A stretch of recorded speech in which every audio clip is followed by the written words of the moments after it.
Hi viewers, welcomes to Sumi's kitchen. ഇന്ന് നമുക്ക് ഒരു വിനാഗിരി ചമ്മന്തി തയ്യാറാക്കാം. വിനാഗിരി ചമ്മന്തിക്ക് വേണ്ടിയിട്ട് ഉള്ളി, കാന്താരി മുളക്, വിനാഗിരി ഇത്രയും മാത്രമേ ആവശ്യമുള്ളൂ. നമുക്ക് ആദ്യം തന്നെ ഈ ഉള്ളി മുളകും കൂടി ഒന്ന് ചതച്ചെടുക്കാം. അത് നമ്മൾ ചതച്ചെടുത്തു. നമുക്കതിലേക്ക് കുറച്ച് ഉപ്പ് ചേർത്ത് കൊടുക്കാം.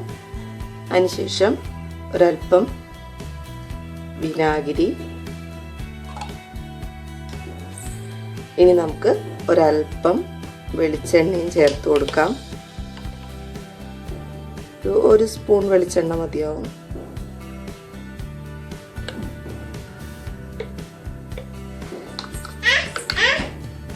വിനാഗിരി ചമ്മന്തി റെഡിയായി.